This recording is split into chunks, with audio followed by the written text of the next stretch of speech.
Hello guys, my name is Vicky P and welcome to the first ever video from a series called Behind the Artist, where I will show you everything from music production, vocal production, marketing strategies that I will use for building my brand as a singer. So today we are covering a topic of creating an instrumental for my new song called For Your Love.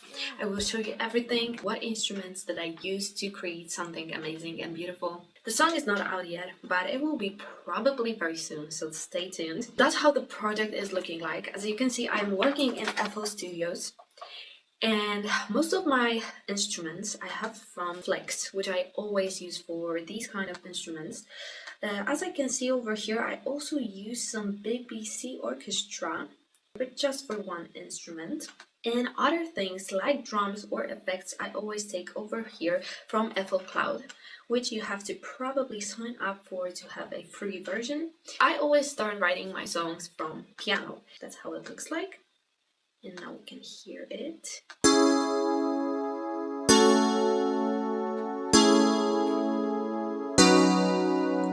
So that's kind of my main instrument that I will be working with in this song. But then we also have this.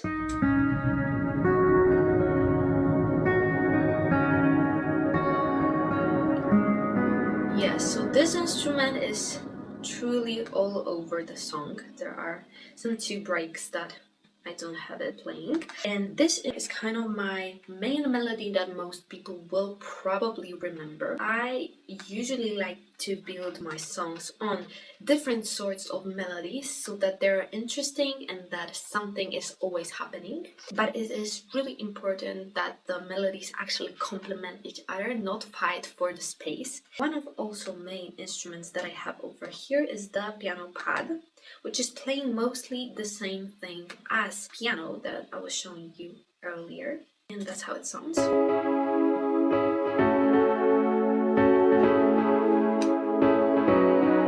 I wanted it also to be really reverby. That's why I added a bit of reverb over here, and I think that I actually added a bit of delay as well. But also from the pattern you can see beat is repeating itself so that it is very bouncy, I would say. And then we will go to another section, which is drums. I'm always usually picking my drums from FL Cloud, and I do it by simply clicking instruments and drums, and then later on loop. And sometimes I do also pick a genre. This is regional. As you can see, we have a lot of free loops over here, and that's what I'm using. To this project particularly, I wanted something very fast. So I picked these drums. Very nice. Then we have these drums that are playing for most of the song because they're pretty delicate and kind of keep the rhythm. Then we have kick. I always like to add an extra kick to my song, even though if one of those loops already have it, I usually always throw it up there. And then we have this very harsh Afrobeat that I added just on my choruses. As you can see, it has the kick. But with my kick, it just adds an extra punch. So that's what I like to do. Most important things with drums is that if you play them together, they cannot kind of collide one with another. They have to really complement each other like a puzzle piece so that it really sounds nice and punchy and is full of this groovy color, I would say. I will show you how that sounds together.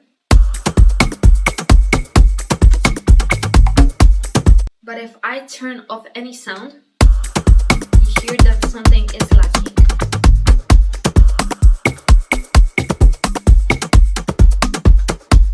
And that's how I know that my drums are nice, because they really do give something extra to the sound. Then we have a bunch of other melodies playing. So for example, I have this bass,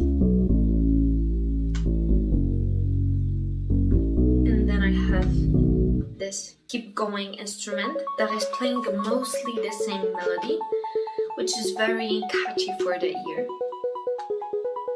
So we have these two. Then I have utmost tension. I really like creating repeatable patterns, and then on the last part change something up. That's how I like creating melodies, because it's something interesting that catches the eye, but also it's really easy for the brain to remember. Then we have this very sparkle instrument. Yeah, it's just adding this sparkle once in a while. We have bowed glass.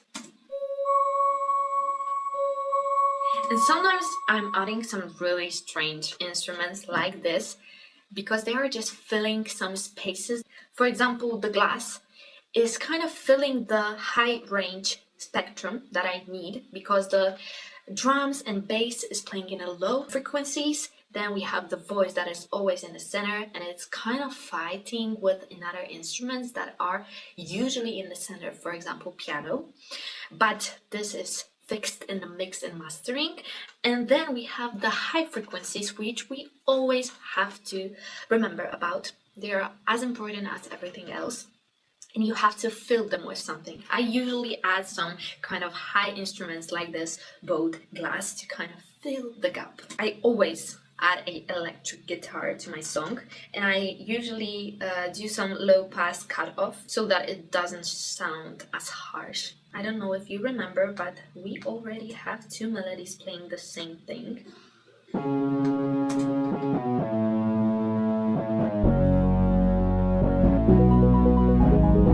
So this is also an interesting trick to kind of build interesting sound and something really repeatable for the listener. You have to remember that all of these sounds have to really fit perfectly like a puzzle piece. But I always say if it sounds good, it is good, because that's the most important thing for a musician. If you like it, just go with it. We have something from BBC Orchestra, and I really do have a fetish for bells. I add it to my every single song, and I also kind of feel the high range frequency over here. We have Angry Man.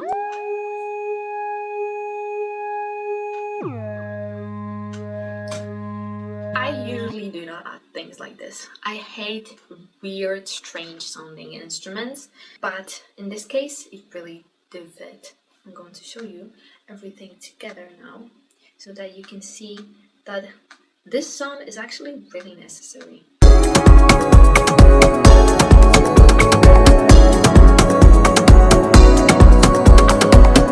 Probably last thing that we have over here are some kind of effects that I added to make some places more special. For example, this is a strange echoey sound that I also found on FL Cloud that I fell in love with.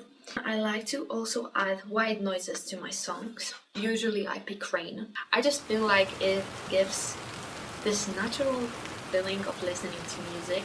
Because it's not so perfect, it still has some weird frequencies like this white noise going on. I also wanted to talk about my layout of instruments. I usually do one bar of beginning without a vocal, but it depends on the song and the concept. And it is usually a melody that kind of repeats and is easy to remember. I layered it with piano and something interesting that catches your eyes, which is this little whoop. Then I have my first verse, then I have chorus, second verse and chorus. Also, I love doing some breaks, which is just leaving space for solo vocal, solo, I don't know, drum or something. I usually do it in every song. And it just kind of gives this tension. You really want the song to kind of bloom after that. We have everything going on the chorus and on the verses. They are clean. One more thing that I like to do is I love to build my song lyrically and vocally on the instrumental. That's it for today, guys. I hope you enjoyed it. Subscribe to my channel if you don't want to miss part 2 of this series, and also leave a like if you liked this video. Bye bye, see you soon.